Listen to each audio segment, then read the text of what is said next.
By age 30, Sam Bankman-Fried had accumulated a net worth of $26 billion.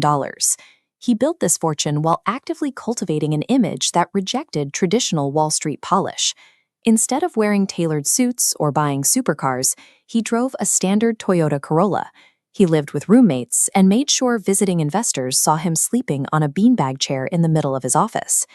During the 2021 cryptomania, he used his wealth to buy mainstream credibility.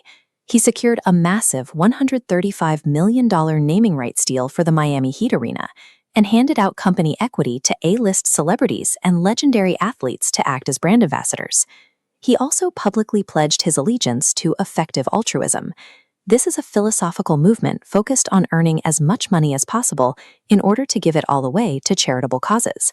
Bankman-Fried told the media his ultimate goal was to donate his entire fortune to save the world. That specific aesthetic, the hyper-generous, unpretentious math nerd, functioned as a highly effective psychological shield. Institutional investors and everyday retail traders saw a harmless philanthropist, which blinded them to the fact that his companies had almost zero independent financial oversight. In November 2022, a cryptocurrency news outlet published a leaked internal balance sheet. That single document exposed severe irregularities in how Bankman-Fried's empire was valuing its assets. Days later, Changpeng Zhao, the CEO of the rival exchange Binance, reacted to that leak. He announced to his millions of followers on Twitter that he was liquidating all of his holdings in FTX's custom cryptocurrency token. That public declaration triggered immediate viral panic. In banking terms, it caused a bank run, a scenario where a massive number of terrified customers simultaneously scramble to withdraw their deposits because they fear the institution is insolvent. Over the next 72 hours, the platform completely buckled. FTX halted all customer withdrawals. A corporate valuation of $30 billion dropped to zero, and the company officially filed for bankruptcy. It raises an immediate mathematical question.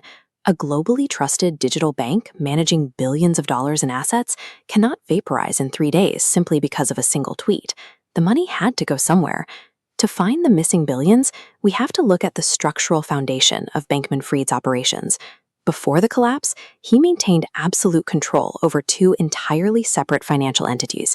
FTX was a cryptocurrency exchange, essentially a secure digital bank. People deposited real cash here, trusting the platform to keep their assets safe.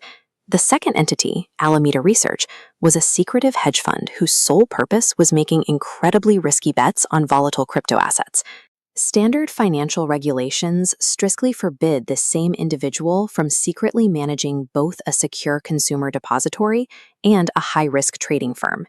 If the trading firm loses money on a bad bet, the temptation to dip into the consumer depository to cover the losses is astronomical. Bankman-Fried built his empire in the Bahamas, specifically to avoid those strict regulatory frameworks. Owning both the safe consumer vault and the high-risk casino was a deliberate architectural choice. He then needed a mechanism to secretly move value between the two companies. He achieved this using a custom cryptocurrency token invented by FTX, known as FTT. They manipulated the FTT token by restricting its public supply, artificially inflating its price into the billions on paper. Alameda then used these fake tokens as collateral to borrow real, hard cash. But this cash was secretly drained directly from the FTX customer vault. They created an infinite loop. They printed fake tokens, assigned them a massive artificial value, and used that fake value to extract real customer deposits. This hollow structure functioned perfectly, right up until the exact moment the customers actually asked for their money back. When panic struck in November 2022 and millions of users simultaneously demanded their cash, the system froze. The withdrawal requests hit a wall. Because the blue vault was completely empty, Alameda Research had already spent the customer deposits. The money was gone, lost on disastrous trading bets, funneled into millions of dollars of political donations, and used to purchase luxurious Bahamian real estate for Bankman-Fried's inner circle of executives. Facing immediate ruin, Bankman-Fried did not flee. Instead, he launched a media tour.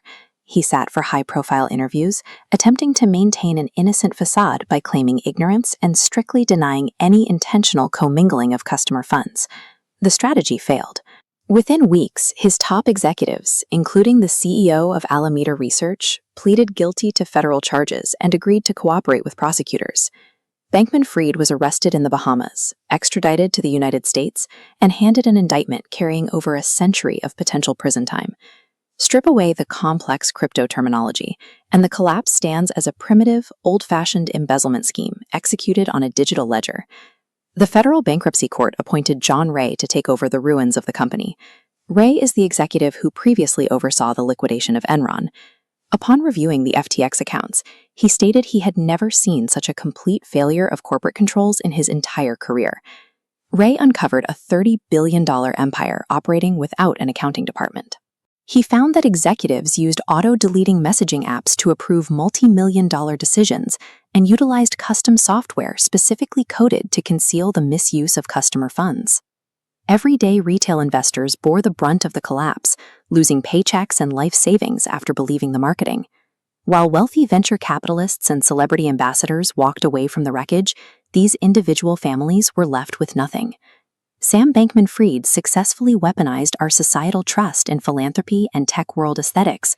He used beanbags and public charity pledges to bypass scrutiny, and he proved that when a financial system operates entirely in the dark, relying purely on the perceived genius of its founder, it is inevitably a house of cards.